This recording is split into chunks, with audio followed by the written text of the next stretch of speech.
Alors, registre distribué blanc. Ah non, pas beaucoup. Hein. Ah non. Ah, je peux pas dire.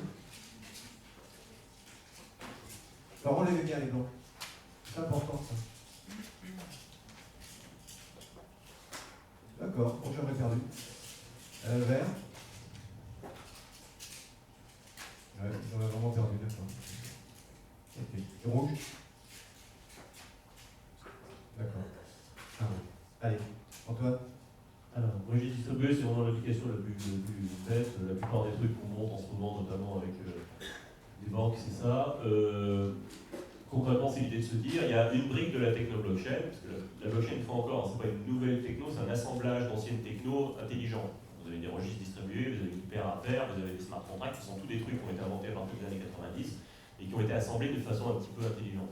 Donc, registre distribué, ça en fait partie, c'est l'idée de se dire, bah, tout bêtement, au lieu d'avoir chacun une base de données en silo et après on paye un mec une blinde pour resynchroniser tout a posteriori, et ben on se met d'accord en temps réel sur l'état du registre, c'est votre canard. On ne fait pas grand chose d'autre que se mettre d'accord sur un état de la vérité à l'instant T. Ça économise des frais considérables de synchronisation a posteriori.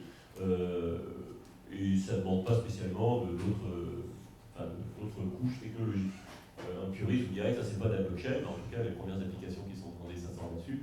Également, pourquoi? Parce qu'il y a beaucoup de boîtes où il y a des registres qui datent d'il y a 20 ans, et c'est un cauchemar. Et ils n'ont jamais le budget pour les moderniser, donc là ils disent ah oui on va faire une blockchain, et du coup ils récupèrent les crédits, et du coup ils mettent à jour un base de données avec ça. En tout cas voilà, c'est un premier de belle application. Jean-G, avocat. Alors, au niveau de l'application de registre distribué, je vais éviter de nous étaler sur le terrain. Mais effectivement, il y a l'application un peu tarte à la crème dont tout le monde parle, c'est le cadastre, parce que c'est l'application la plus logique qu'on puisse imaginer en termes de registre distribué dans le monde de l'immobilier. C'est-à-dire que vous allez avoir un registre distribué décentralisé dans lequel vous aurez éventuellement toutes les transactions d'un cadastre d'un État. Donc ça, je pense que tu vas en parler, Jean, potentiellement. Ensuite, sur les registres distribués, je vais dire quelque chose que j'ai oublié. Bah, en deuxième partie. En deuxième partie. Merci.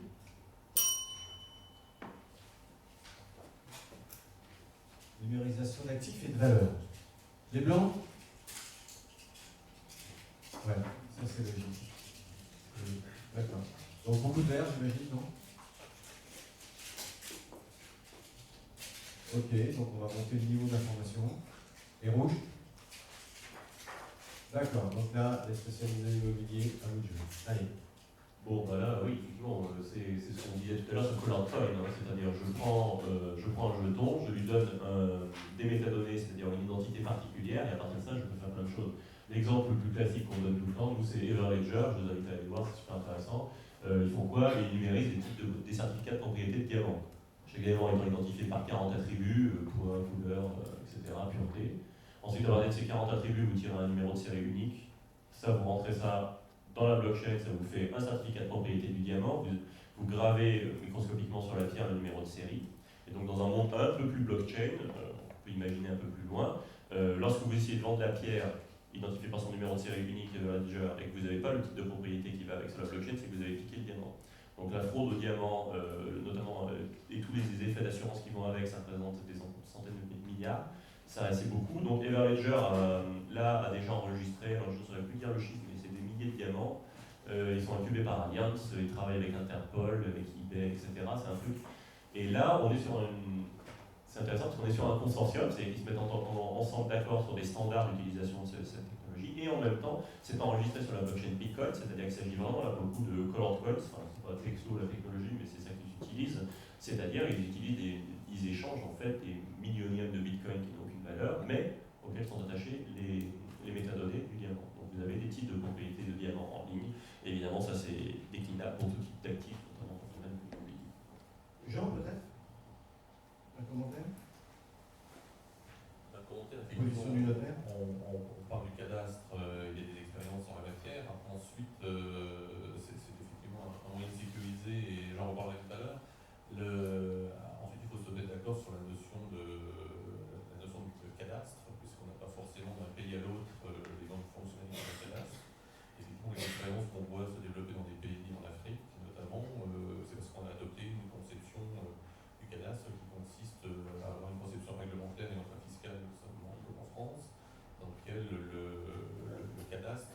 transfert d'une parcelle, d'un numéro de cadastre, transfert de propriété de la parcelle qui est attachée à ce numéro, ce qui n'est pas le cas en France.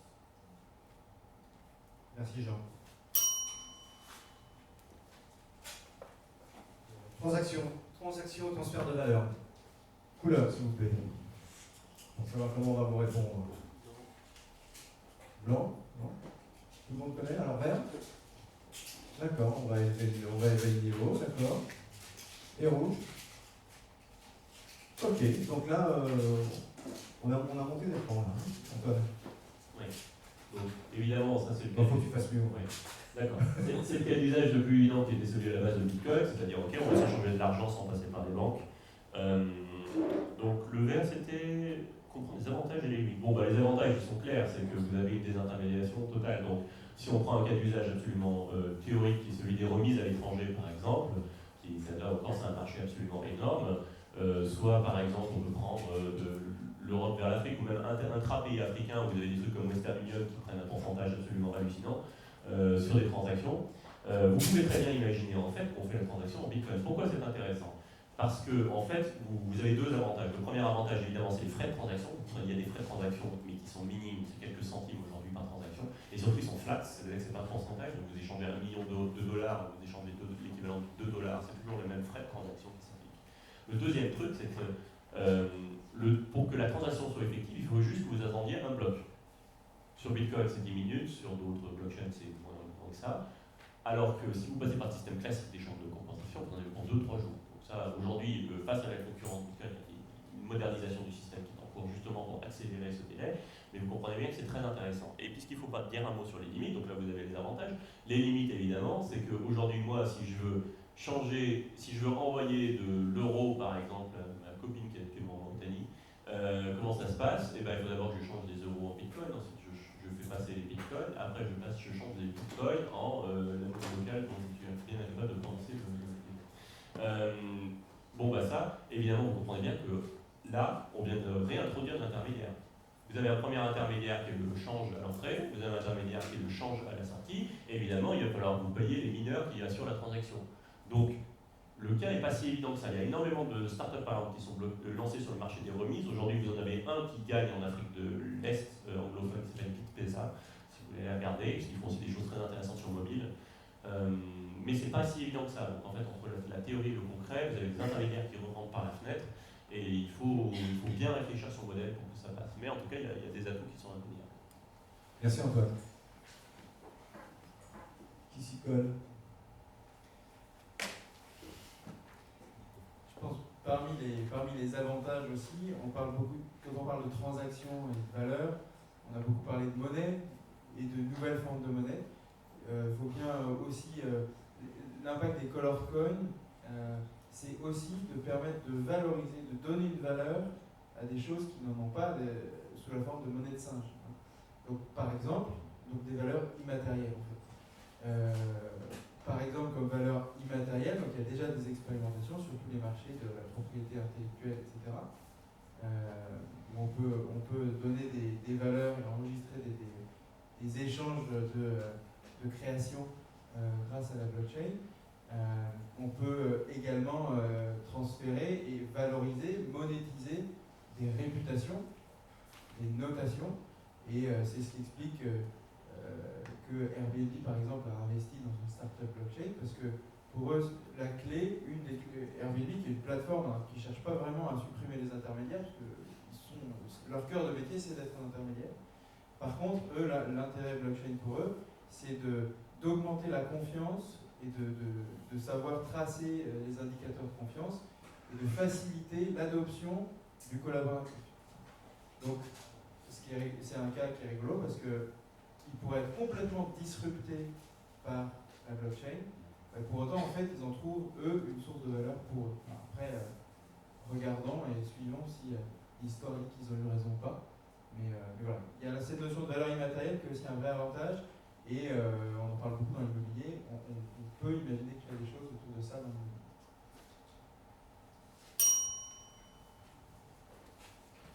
Alors, juste sur l'authentification des données On va sensibles. peut-être voir le niveau de l'information. Ah oui.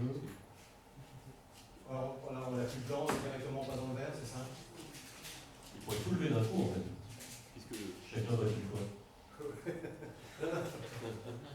ensemble. Oui, mais c'était plus facile. Ah oui. C'est difficile. On pouvait le faire. Allez, on est dans le vert. Alors, donc là on est déjà un peu plus loin dans la projection. C'est cette idée qu'à partir du moment où on a un truc sécurisé, traçable avec horodatage, on pourrait faire transiter des données sensibles, avec cette idée aussi intéressante, et ça c'est un peu plus loin, on peut faire des calculs sur les données sensibles, on peut faire des trafics sur les données sensibles, et on peut les fractionner. Je donne un exemple tout simple, c'est cette idée que, par exemple, je pourrais très bien louer mes données médicales pour une enquête d'industrie pharmaceutique. Okay, c'est-à-dire que ma donnée médicale va être une valeur immatérielle que je vais envoyer avec un smart contract en échange d'argent. Donc là, argent, soit du cash, soit par exemple du bitcoin, des ETF, ce que vous voulez. Ça va être une location, je peux m'assurer que ce truc-là revient après. Il y a des choses aussi un peu plus avancées en termes de cryptographie, notamment la cryptographie holomorphique. Là, je m'avance un peu, mais c'est cette idée que vous pouvez faire. Vous prenez la donnée, vous la transformez, vous prenez notre donnée, vous la transformez, quelqu'un fait des calculs sur les deux données, et après vous récupérez le résultat du calcul sans avoir eu les données de base. Ça c'est un peu plus loin, mais il y a des choses très intéressantes en cryptographie. La cryptographie asymétrique dont on a parlé tout à l'heure, clé publique, clé privée, là, c'est quand même le niveau 0 de la cryptographie. Voilà, il y a des trucs beaucoup plus avancés qui sont en train d'être développés, notamment une initiative du MIT qui s'appelle Enigma, qui est assez intéressante, qui veut la blockchain de la confidentialité.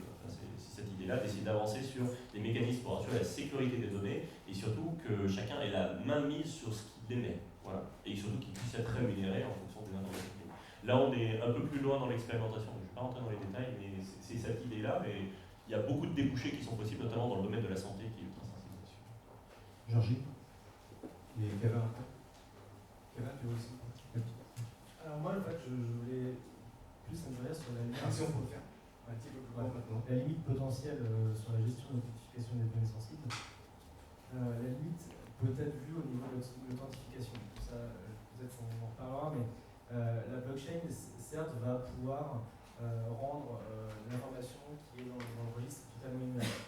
Mais la question se pose de l'information à l'origine. Quand vous mettez une information dans la blockchain qui va être répliquée potentiellement de manière immuable, est-ce qu'il y a quelqu'un qui va pouvoir contrôler cette information est bonne? Alors certes, il y a l'ensemble de la chaîne décentralisée et des acteurs qui vont pouvoir vérifier, mais si jamais ils n'ont pas la capacité, la connaissance de la valeur de la data originelle, est-ce qu'ils peuvent vérifier et puis valider en connaissance de cause? Intéressant, et c'est qu'il faudrait garder en une phrase, il faudrait garder en tête, c'est que les vulnérabilités principales de la blockchain ne sont pas tellement sur le protocole, c'est sur les points d'entrée et de sortie. On revient sur votre tube un peu plus, il est là, une fois que c'est rentré dedans, c'est bon. Par contre, ce qui pose problème, c'est qui rentre quoi dedans. Et ça, c'est clairement les enjeux qu'il va y avoir, et c'est pour ça qu'on parle de désintermédiation ultime et d'autres trucs. C'est faux, parce qu'il va bien falloir quelqu'un à l'entrée et à la sortie qui vérifie ce qui se passe. Quoi. Ça, c'est un point effectivement qui est intéressant. Donc peut-être des OTR. Juste un tout petit commentaire pour revenir sur l'exemple de l'e-connecté, de l'e-connecté. Il y a quand même un enjeu fondamental à protéger ces données et à faire en sorte que justement d'autres industries n'utilisent pas mes données de sommeil pour X usages. Donc il y a l'avènement aussi de la maison connectée, l'application de la blockchain à la maison connectée, passera aussi par un niveau de sécurisation des données qui émanent de ma vie privée sans faille. Là, on n'est pas encore, en tout cas, pour des projets comme MIT, avoir potentiellement des impacts pour rassurer sur la sécurisation des données qui m'appartiennent et dont je suis le producteur.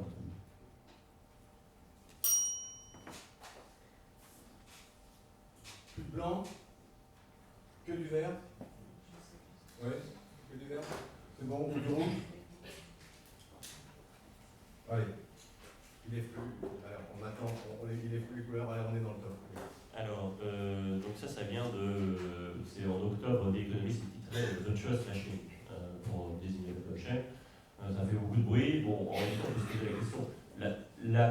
Je dirais qu'il y a une élimination de la confiance. Par contre, elle est déplacée dans le protocole. C'est-à-dire, par exemple, dans Bitcoin, prenons les bases, personne ne fait confiance à personne. Dans un monde ultra-libertarien, hayekien, chacun c'est l'individu face au monde, quoi. Bon, donc du coup, il fait confiance qu'à ce qu'il voit, ce qu'il peut voir, ce qu'il peut lire. C'est pour ça que tous les protocoles sont open source et tout est lisible. Et donc, en fait, la confiance est déplacée dans le protocole. Évidemment, ça pose des problèmes assez essentiels dès qu'on commence à aller sur des blockchains de type privé ou consortium, où là on dit oui, mais comme on se fait déjà confiance entre nous, on n'a peut-être pas besoin de ce niveau-là de transparence. En fait, en réalité, il n'y a pas d'élimination, il y a un déplacement. Il faut voir ça c'est Alexandre qui disait ça, faut voir la blockchain comme un spectre de la transparence. Vous avez différentes blockchains qui vont se positionner sur le spectre. Donc, à une extrémité, vous avez Bitcoin, c'est le truc de paranoïaque qui du coup est très lourd et très coûteux, mais par contre c'est absolument sécurisé si vous êtes un unique individu. Et puis à l'autre extrémité, vous avez la banque toute seule qui dit bah, moi je vais faire une blockchain en interne pour que mes départements dialoguent. Quoi. Bon bah là, a priori, là vous êtes à une autre extrémité du spectre, où toutes les parties prenantes se font entièrement confiance a priori parce que c'est la même entité, et donc vous n'avez pas besoin de même lourdeur et des mêmes coûts. Donc après, comme on le disait tout à l'heure, toutes les blockchains sont différentes, et en fait c'est au moment où vous créez votre blockchain, si vous voulez créer une blockchain, au moment où vous choisissez une blockchain, qu'il faudra vous positionner sur le spectre de la confiance, et choisir à quel point votre algorithme il est paranoïaque. Enfin, nous on bossait avec la Banque de France, on peut très bien imaginer une blockchain de consortium avec la Banque de France et 5 banques, mettons. Vous pouvez très bien décider que la vérité sur le réseau est effective à partir du moment où la Banque de France et une autre banque sont d'accord. Vous n'avez pas besoin d'attendre la validation des 5 autres banques. C'est possible, mais parce que ce sont des acteurs qui se connaissent et qui se font déjà confiance. A l'inverse, si vous êtes dans un truc où personne ne se fait confiance, il va falloir que vous soyez beaucoup plus rigoureux sur les procédures de validation, sur les procédures de consensus. Voilà. Donc là, la confiance se déplace et c'est ça qui est super important. Néanmoins, je pense que du coup, ce besoin de confiance va aussi pouvoir réintroduire des intermédiaires. Quand on réfléchit aux mineurs, par exemple, dans l'histoire de Bitcoin, quelque part, c'est un peu des intermédiaires, c'est pour ça qu'il y a encore des gens qui veulent les éliminer. Donc, cette histoire de la confiance est assez intéressante. Voilà, mais on n'est pas sûr qu'elle ait été totalement éliminée. Je vous invite à voir là, pour le coup le pitch de Alexandre, qui est un cofondateur et qui a fait chez la conférence des visionnaires. Justement, il analysait le besoin de confiance. Il disait qu'il y a un truc que Internet a raté. C'est pour ça qu'on a les États, on a l'économie de plateforme, on a de la concentration parce que les individus n'arrivaient pas à se faire confiance sur Internet. Maintenant, il faut savoir si avec la blockchain on va y arriver. Ça dépend un peu des blockchains qui vont donner. Sur l'élimination du besoin de confiance, pour moi, il y a deux niveaux. La blockchain la plus connue du Bitcoin, c'est juste une blockchain de transaction et c'est une création d'une monnaie. Dans le monde dans lequel on vit, notre monnaie est également juste une question de confiance parce qu'on sait très bien que la monnaie structurale telle qu'elle existe n'est plus assise sur des réserves de valeur, sur des réserves d'or. Et donc en fait, elle n'a de valeur que celle que le peuple lui donne. Bitcoin, c'est un peu la même chose, mais de manière numérique. Effectivement, la valeur qui est créée par les mineurs, en fait, n'a qu'une valeur de confiance. D'ailleurs, on voit le cours qui fluctue en fonction des événements qui se passent dans le Bitcoin. Si jamais il y a une attaque ou quelque chose comme ça, la valeur va baisser parce que les gens vont avoir moins confiance. C'est le premier point. Deuxième point, sur le besoin de confiance en règle générale, quand on rentre dans le monde des smart contracts, c'est là que je vois effectivement peut-être une élimination du besoin de confiance. C'est que vous allez déléguer en fait les actions juridiques qui vont se passer, les obligations entre les individus, à un smart contract, donc un programme qui va exécuter automatiquement une obligation. Et donc du coup, vous n'aurez plus à avoir le consentement à chaque fois qu'il y a une action. Le consentement va être à l'origine, quand vous allez rentrer dans le système de la blockchain, mais une fois que vous êtes dedans, il y a un prérequis, c'est que vous avez déjà fait confiance au système de la blockchain, et donc du coup, à partir de là, il n'y a plus besoin de confiance quand vous exécutez parce que la confiance existe déjà, et donc ça va s'exécuter automatiquement. Ok, merci. On est dans le... malheureusement, on joue avec le temps. Est-ce que vous voulez qu'on continue et qu'on regarde toutes les lignes? Oui, on passe du temps là-dessus et on fera autrement après. Vous êtes d'accord? Oui, ça vous intéresse vraiment? On est dans une forme d'atelier, c'est pas une conférence. Hein. Donc vous dites vous donnez votre avis, on peut modifier. On continue comme ça? Ok, allez, on continue comme ça. Et on est donc sur les outils de gouvernance collective. Est-ce que ça parle à tout le monde? Est-ce qu'il y a des blancs là? Est-ce qu'il y a des gens qui veulent savoir à quoi correspond ce vocabulaire? C'est bon? En vert, levez quand même les couleurs parce que nous on a besoin de comptabiliser. Merci, vous êtes sympa. Rouge. Alors 1, 2, 3, 4, 5. Là, je vais juste donner deux éléments. Un premier élément, je rappelle, qui était ce qu'on a dit tout à l'heure sur DAO, un truc un peu plus futuriste. D'autres expérimentations qui sont super intéressantes, notamment un protocole qui s'appelle BACFEED, B-A-C-K-F-E-E-T, que je vous invite à aller voir. c'est cette idée qu'en fait, il se pose ce problème suivant, il baigne dans l'univers startup, ok, comment est-ce qu'on rémunère correctement la participation de chacun, un projet dont des passions qui marchent, et comment est-ce qu'on fait pour qu'il y ait des gens qui viennent et qui repartent dans le projet et qu'on continue à garder trace de ces personnes-là. L'expérimentation Backfeed, c'est coupler à la fois l'économie de la réputation, c'est-à-dire qu'en fait, chaque fois que quelqu'un, c'est cette idée très simple, chaque fois que quelqu'un fait une proposition, il va gagner des jetons. Okay, chaque fois que quelqu'un fait avancer le schmilblick, il va gagner des jetons. Et en fait, le projet va accumuler un stock de jetons. Et chaque fois que le projet dégage de la valeur, et ben, le pourcentage de mes jetons dans le stock de jetons va dire combien je gagne de cette valeur. Ce qui est super intéressant, c'est que si par exemple moi, prenons le cas de Blockchain France, startup, là aujourd'hui j'ai fait un quart, on va dire, de ce qu'ont fait mes autres associés. Imaginons que je parte demain. Donc pendant là, les petits temps qui vont suivre, je vais continuer à toucher un quart des revenus. Simplement, au fur et à mesure que la startup va avancer et que les autres vont faire des contributions, ma part dans le volume total de jetons qui va monter va diminuer. Donc logiquement, au cours du temps, ça va descendre. Donc ça, c'est une expérimentation théorique. Ils avancent dessus avec Backfeed. Ils ont essayé quelque chose avec le WeShare. Je ne sais pas si vous connaissez cette association, je donne beaucoup. C'est super intéressant ce qu'ils font. Il y a eu des problèmes. Parce qu'en fait, à partir du moment où, quand je suis dans un truc voilà, open source et de l'économie du partage, quand je fais une proposition et qu'elle est systématiquement évaluée, et ben en fait, je ne fais plus de proposition. Il y avait ce phénomène inverse où les gens refusaient d'être évalués, etc. Donc en fait, il y a des véritables problèmes, c'est un changement à la fois de culture, et il n'y a pas que des solutions, il n'y a pas qu'une réponse technologique à ça. Les problèmes sont beaucoup plus riches, mais néanmoins, ça permet d'envisager beaucoup de choses sur l'économie, voilà, sur l'économie du partage. Et le deuxième outil qui est super intéressant, c'est sur ce qu'ils appellent démocratie liquide. C'est cette idée que moi, par exemple, citoyen, j'ai un vote.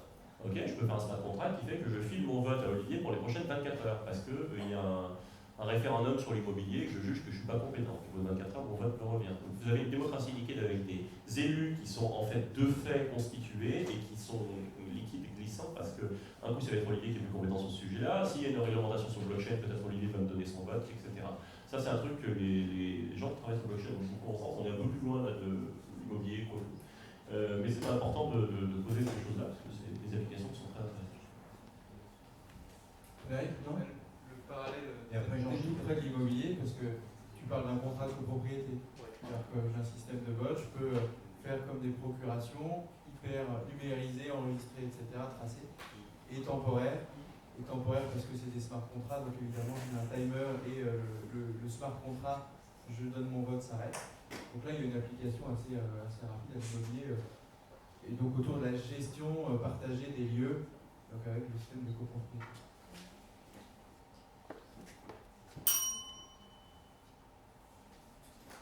Contribution et intelligence collective. Combien de rouges? Comme ça, on va déduire les verts après. Ok. Un rouge, tout le reste est vert. Bon. C'est quoi Steam Energy? Ah, d'accord. Alors, combien de blancs sur le Steamergy? Voilà, on vous a réveillé. Voilà. Bon. Le Steamergy, c'est juste un mot pour faire intelligent. Hein. C'est la constatation. Ouais. Il y en a beaucoup. Non, mais du coup, vous allez pouvoir ensuite briller en société grâce à Steamergy. C'est quoi Steamergy? C'est juste l'idée que les fourmis sont des gens très bêtes et qui arrivent à faire des trucs super intelligents. Vous avez plein de déclinaisons comme ça. Les abeilles aussi font des trucs super complexes. Voilà, donc un cerveau énorme. La question c'est comment est-ce qu'ils fonctionnent pour arriver à bâtir des trucs comme ça. La réponse c'est qu'elles fonctionnent sur des traces, c'est-à-dire qu'il y a un individu qui laisse une trace au-dessus de la trace et il travaille à partir de ces traces-là. Steamergy, c'est donc arriver à bâtir une intelligence collective en suivant les traces des uns des autres. Donc là, en fait, c'est un couplage. J'ai anticipé, c'est Backfeed couplé avec une notion de l'open source, c'est-à-dire cette idée d'évaluer les contributions, mettre en avant les contributions les plus pertinentes, commencer à dessiner une piste, un autre arrive, prend le relais, repart, etc. Avec cette idée, c'est très important d'être mouvant. La plupart des gens que je connais qui travaillent sur le blockchain travaillent sur 8 projets en même temps. Il y en a qui sont dans plusieurs pays. J'en ai un qui a même 3 femmes dans 3 pays. Enfin bon, vous faites ce que vous voulez, mais ce sont des gens très mobiles, etc., qui n'aiment pas se rester sur un seul projet. Voilà. Et donc, oui, ça a des idées. Mais donc, du coup, c'est cette idée de Steamergy qui est assez intéressante. Et pour 3 femmes dans 3 pays. Et voilà. Et donc ça, c'est Primavera Définitive qui fait beaucoup de choses là-dessus. Je vous invite à lire, c'est très intéressant ce qu'elle fait. Tu veux me faire du mal. Merci Antoine. Tu me fais du mal. Steamergy.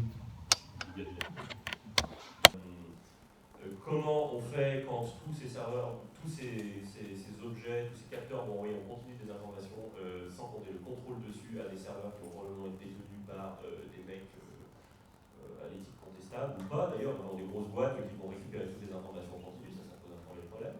Deuxième problème, c'est comment vous faites communiquer entre les objets quand il s'agit d'échanger de la valeur. Est-ce que ça va repasser par le serveur IBM et puis repartir, donc vous ne saurez pas combien va transiter, vous avez aucune traçabilité, etc. Ça, c'est pas top. L'avantage de la blockchain, c'est que vous avez un système distribué qui permet d'échanger de la valeur avec de la traçabilité, avec un certain contrôle sur ce qui se passe. Donc en fait, le lien a été fait assez rapidement. Et là encore, je pense qu'il faut donner du contenu, mais là, il faudrait lire Device Democracy, c'est un papier qui a été sorti par Samsung et IBM qui est éclairant, franchement, sur les limites de l'Internet des objets, pourquoi blockchain c'est utile. Franchement, ça c'est un papier qui est extra. Et donc, à partir de là, les gens se sont dit c'est top, on va pouvoir faire plein de choses.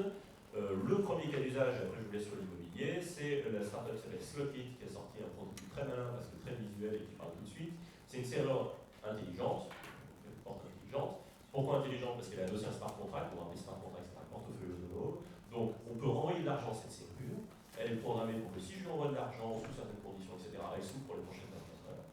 Et après, au bout de 24 heures, le titre de propriété repart. Et évidemment, au lieu de l'envoyer directement à la serrure, le titre de propriété peut très bien repartir à une agence de nettoyage. Une notification, elle a 2 heures pour nettoyer l'appartement, et ensuite la serrure est à nouveau sur le marché. Ça, c'est un produit qui tourne, moi j'ai joué avec. Slottit est à l'origine de la TO qui s'est levé plein d'argent pour essayer de financer justement ce genre de truc, donc plus que un peu de mal, des pauvres. Mais en tout cas, ça c'est un des projets qui est en développement et il y a beaucoup de potentiel sur ce segment-là. En tout cas, ça peut intéresser. Ah, Kevin, allez. Pour toi, ça. Ouais, le cas d'usage a été un peu évoqué, mais je reviens sur la logique effectivement de comment il y a un problème aujourd'hui qui est de dire il y aura plein d'objets connectés potentiellement dans l'immeuble, sauf que l'industriel veut détricoter son offre et il veut aussi quelque part aller jusqu'à la part il y a trop du service. Donc se pose la question de dire s'il y a une personne qui rend service sur la base de l'intelligence ou d'un capteur cumulé, qui est attribué pour cette valeur ajoutée. Là où dans un modèle aujourd'hui, effectivement, il y a potentiellement un acteur qui va profiter de toute cette valeur de tous ces capteurs intelligents cumulés, et les industriels qui sont au début de la chaîne vont pas être. Pour ça, je reviens sur cette logique de DAO industriel qui n'existe absolument pas, qui est un pur fantasme industriel, probablement, ou peut-être l'utilisateur, avec la question que tu posais sur effectivement la gestion de la donnée privée qui en émane, mais en tout cas, sur la question de faire le changement de paradigme entre le capteur devient une source de coût, le capteur devient une source de profit. Là, du coup, il y a un glissement business model assez intéressant où l'industriel peut peut-être moins se focaliser sur pouvoir aller jusqu'au service final de blockchain, et donc continuer à vouloir faire des formules propriétaires verticales et accepter du coup l'horizontalité, l'interopérabilité nécessaire pour faire marcher la LI. Parce que je dois m'appeler Schneider, je ne pourrais probablement jamais l'y connecter. Alors que le connecté est important pour pouvoir faire des économies d'énergie quand même. Donc on a nécessairement un besoin d'interopérabilité. Et donc un besoin de répartir la valeur. Et donc être capable de dire d'une façon ou d'une autre quel capteur a contribué à la création de cette valeur. J'ai économisé annuellement 1 000 € sur ma facture d'énergie grâce à ma maison intelligente. Comment je rémunère l'ensemble des partenaires de l'écosystème qui ont permis de réaliser cette économie. Donc c'est là où je vois une application de la blockchain sur le business model global des industriels. C'est pour ça que c'est un petit peu prospectif, donc ça joue, ça prend un peu de temps. Il y a un exemple très concret que ça fait penser, qui va dans l'immobilier, c'est, on entend tout le temps parler de voitures autonomes, en fait c'est une voiture sans chauffeur. Le jour où les voitures sont autonomes, c'est le jour où on pourra payer elle-même son péage et sa place de parking. Voilà. Donc ça, il y a des trucs qui sont, il y a déjà des gens qui développent des prototypes là-dessus, parce que effectivement, là elle aura des moyens de paiement traçables. Ce qui est aussi très intéressant, c'est que quand votre voiture parle au système de péage, on n'en a rien à fiche qu'elle s'échange des bitcoins, des dollars ou des coquillages. Donc tout le monde est d'accord pour dire combien ça fait. Donc ça, c'est ça qui est intéressant, et c'est là que la blockchain elle a tendance. Pour revenir à l'immobilier. Pour revenir à l'immobilier, l'exemple de Kevin, le bâtiment doit être une organisation autonome distribuée. Pourquoi autonome? Pourquoi on dit autonome? C'est autonome de quoi? Ce que la blockchain remplace, c'est la notion de tiers de confiance, ou la notion de grand frère. À l'échelle d'un bâtiment et de ses objets connectés communicants, se pose la question de qui capte la valeur, qui est supérieur en fait aux autres pour dire la messe, pour dire la vérité sur les échanges et sur ce qui se passe. Aujourd'hui, on est dans une situation où on a pas tellement de hiérarchie évidente qui se dégage.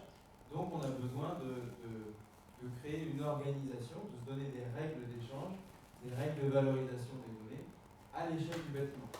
Alors est-ce que c'est un fantasme ou pas? Je ne sais pas. On peut très bien imaginer une blockchain à l'échelle industrielle, voire même à l'échelle d'un bâtiment, où on peut imaginer un smart contract à l'échelle d'un bâtiment qui regrouperait un certain nombre d'acteurs et qui se donne des règles de vie. Quel type d'acteur? Quel type d'acteur? Dans la chaîne de valeur de ce qui se passe dans un bâtiment, là on est plutôt dans le bâtiment dans sa vie, on a toujours un propriétaire, on a des apporteurs de services, un FME, un property, on a un mainteneur multitechnique qui peut être géré par le FME, qui peut être à côté, etc. On a des structures contractuelles qui sont pas si simples.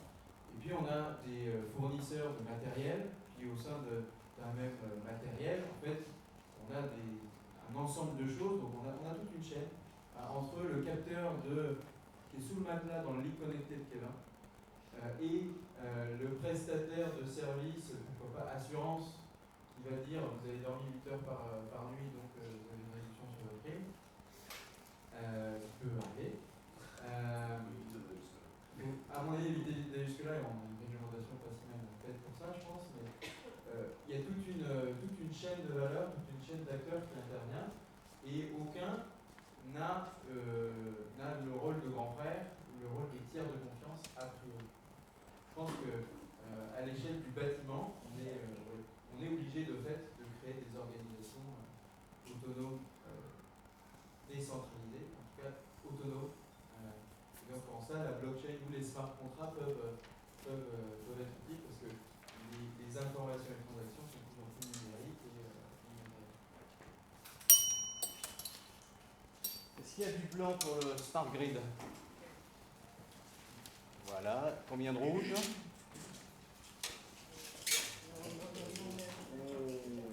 Donc on va être version immobilière. Ok. Donc plus là pour toi, Oui, plus pour les immobiliers. du coup, pourquoi blockchain au Smart Grid? C'est parce qu'en fait, ce qui est hyper intéressant, c'est que la blockchain, comme votre token est ultra fongible, vous pouvez changer, vous pouvez faire des transactions au centime, quoi. Donc si l'idée c'est que votre voisin vous verse de l'électricité contre une telle somme, déjà c'est un smart contract qui tourne, et ensuite de ça, c'est possible de faire des micro-échanges à chaque fois et de numériser. Et pour avancer juste avant de laisser les cas d'usage, vous avez plusieurs expérimentations en cours sur ce sujet-là. Vous avez, on va commencer par le local, je sais qu'il y a LG, l'expérimentation dans Lyon sur le capteur notamment gaz et électricité. Vous avez à Brooklyn une expérimentation en cours avec 10 maisons depuis maintenant presque 6 mois, 5 maisons qui fournissent l'électricité à 5 autres maisons qui tournent sur Ethereum en l'occurrence. Voilà, donc il y a beaucoup de trucs, c'est très à la mode parce qu'il y en a un qui est sorti il y a pas longtemps et du coup on est chez Total, chez LG, chez machin, voilà. Mais effectivement, il y a pas mal de débouchés assez intéressants parce qu'on se met d'accord en amont, ça fait des échanges, c'est une monnaie fongible, programmable également. Le concept de monnaie programmable s'accorde assez bien avec le concept de smart contract.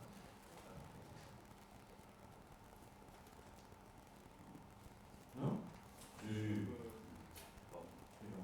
Alors, on a un expert en smart grid dans la salle, si tu veux réagir au début, je ne sais pas.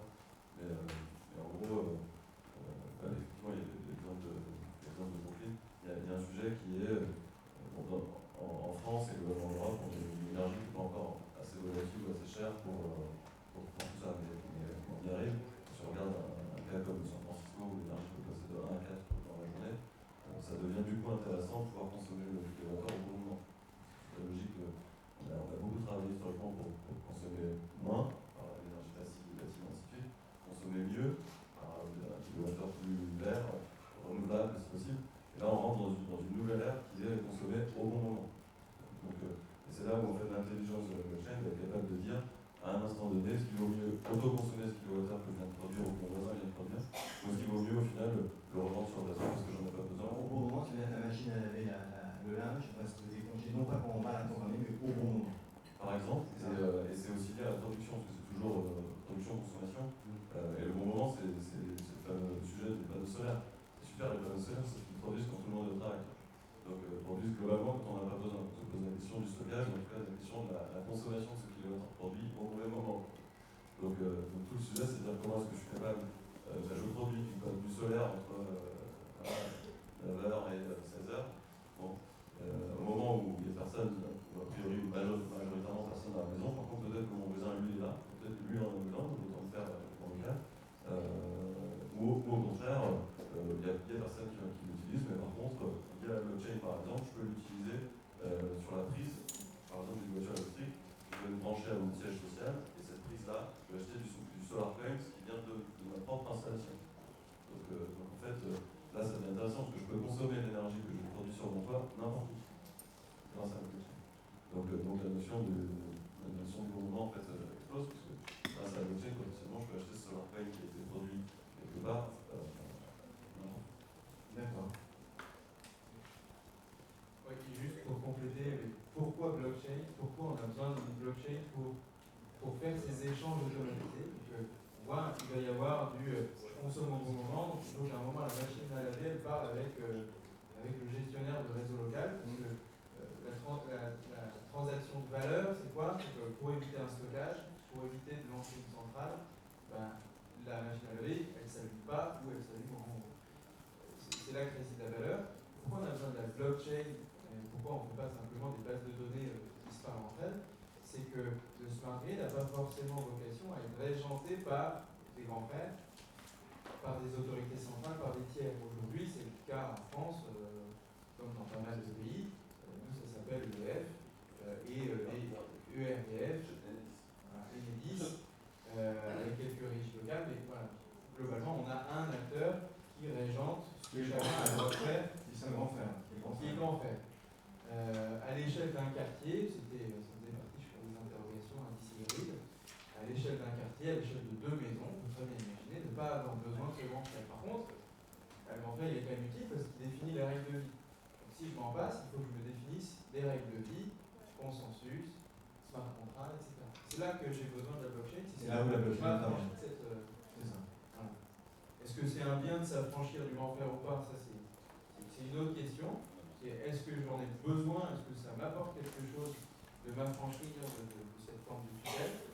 Ça, c'est une première question. Et si j'en ai besoin, ou si le grand frère n'existe pas, alors là, la blockchain a du sens. Je fais un commentaire parce que c'est le nœud du sujet smart grid, c'est exactement ça. Mais en France, typiquement, on a un partenaire qui est Enedis, qui a un réseau, qui a un très bon réseau, qui marche très bien, qui a une chance en France. Donc en fait, c'est plutôt une logique de changement de business model de ce partenaire qui lui va gérer, on va dire, l'autoroute du kilomètre et ça va quand même passer dans son infrastructure.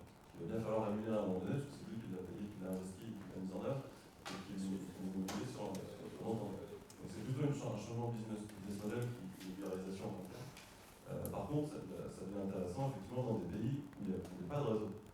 Dans un pays où il n'y a pas de réseau centralisé. Là, pour le coup, on est capable du coup de créer un réseau de toutes pièces directement sur des modèles de smart contract entre producteurs et consommateurs. Donc en fait, c'est pour Enedis un modèle d'exportation très fort. C'est la raison pour laquelle ils participent activement à des cas d'usage en France sur la blockchain smart grid, parce que derrière, pour eux, c'est une super façon d'aller exporter ce savoir-faire dans des pays où il n'y a pour le coup pas de réseau centralisé. C'est ça. Sujet suivant. Des intermédiations de l'économie plateforme, là on va laisser, je pense que c'est bon là, il n'y a pas de blanc, non? On est tout de suite dans le vert, peut-être pas forcément dans le rouge, on va laisser parler Antoine seul là-dessus. Oui, bon, enfin, rapidement, hein, c'est cette idée que, à quoi la plateforme de base, l'économie plateforme, oui, mais du coup, toutes les plateformes qui en découlent, c'est cette idée que bon, on a un tiers de confiance qui sert à la fois de place de marché, de sécurisation, c'est-à-dire que j'envoie mon argent à la plateforme et pas au chauffeur, pas au hôtel, etc. Et lui se charge de faire la transaction.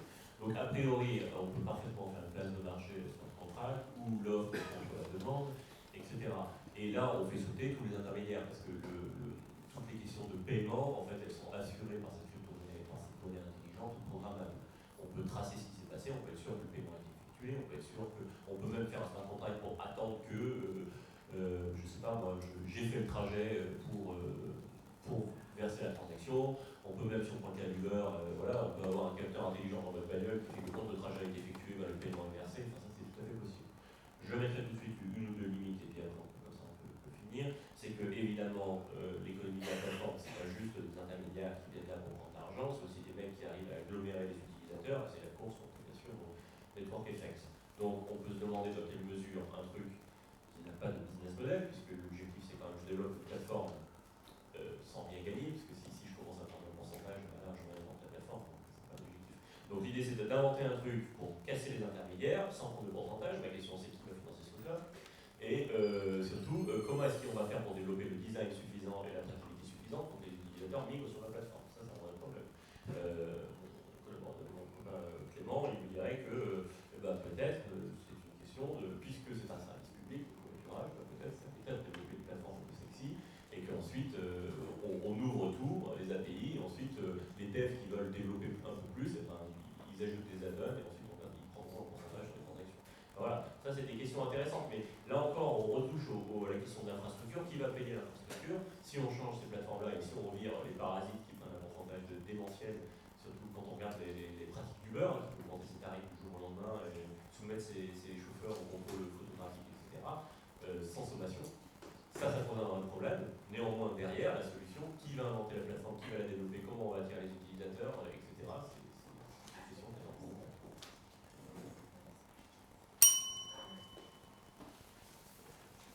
Et enfin, immeubles et villes contributifs, valeur immatérielle. Quel niveau? Rouge, rouge, rouge, rouge, rouge, rouge. Alors, très rapide, pourquoi Antoine? Je n'ai pas grand-chose à dire, hein. C'est juste que là, on a vu les différentes briques de la blockchain, smart contract, actifs numériques, les histoires de traçabilité, les histoires de smart grid, les histoires de bases de données distribuées. Donc, il faut pas oublier que la blockchain, c'est une infrastructure, que c'est pas un gadget qui résout tout, comme ça a pu arriver. D'intervenir dans des entreprises où les mecs veulent absolument mettre de la blockchain pour faire beau, quoi, c'est pas l'idée. L'immobilier, et ça c'est pas moi de vous le dire, a quand même des tendances de fond de transformation. Il faut plutôt réfléchir à comment la blockchain s'inscrit dans cette tendance de fond. Je pense qu'à chaque fois, il va y avoir des valeurs ajoutées de la blockchain pour quelques évolutions précises, et c'est ça qui va être intéressant de mettre en place, expérimenter sur les toits. Nous, c'est ça qu'on dit chaque fois qu'on va dans une boîte, c'est pas mettre une blockchain pour faire plaisir au COMEX, quoi, mais une blockchain, même ça a de la valeur ajoutée.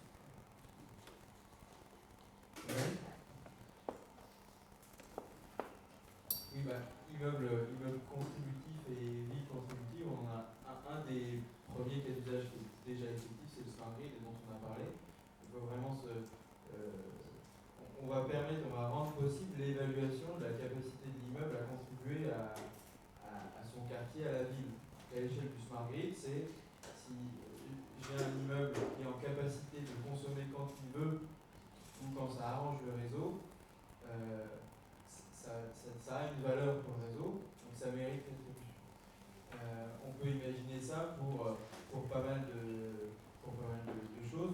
L'immeuble contributif qui est capable de mettre à disposition ses places de parking, ça existe déjà.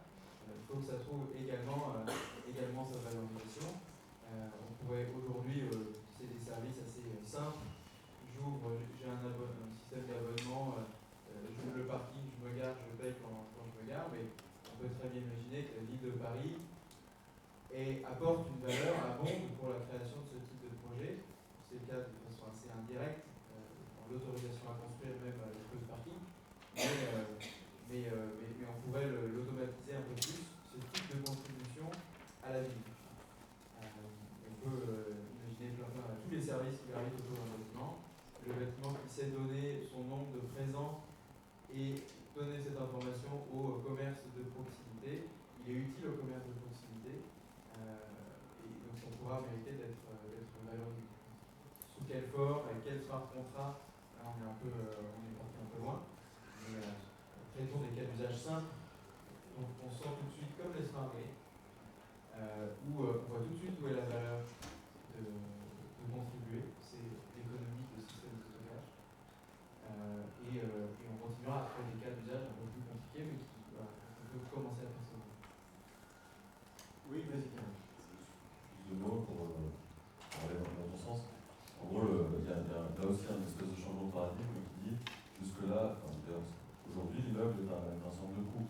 Le bureau, c'est dans la plupart des cas une ligne, un tableau Excel, une DAF, et c'est un coût qu'il faut minimiser avec des objectifs de réduction de loyer. fait, l'immeuble devient un centre de profit. Et devient du coup autre chose, particulièrement dans l'accompagnement des nouveaux usages et dans le fait, dans la flexibilité. Voilà, avec les nouveaux usages qui sortent un petit peu de la blockchain, évidemment, la blockchain, comme je disais, alors ce n'est qu'un outil qui va potentiellement permettre de contractualiser rapidement quelque chose, mais simplement l'immeuble est donc une ressource. Et l'enjeu pour un asset manager, par exemple, c'est de dire quelles sont les ressources de mon immeuble. Alors j'ai des parkings, j'ai des restaurants, j'ai des salles de réunion, c'est potentiellement libre, j'ai une terrasse. Et en fait, l'immeuble a beaucoup de ressources. La question c'est comment je suis capable de les monétariser, de les mettre sur le marché, de les échanger. Et donc du coup, pour nous, de concevoir un immeuble, donc c'est un changement de paradigme du métier même d'asset manager. Qui avec des gens comme WeWork par exemple, va se retrouver à sauter les murs et voir passer la valeur. Donc là, il y a un vrai changement de paradigme pour l'asset manager. Oui, ça c'est très intéressant.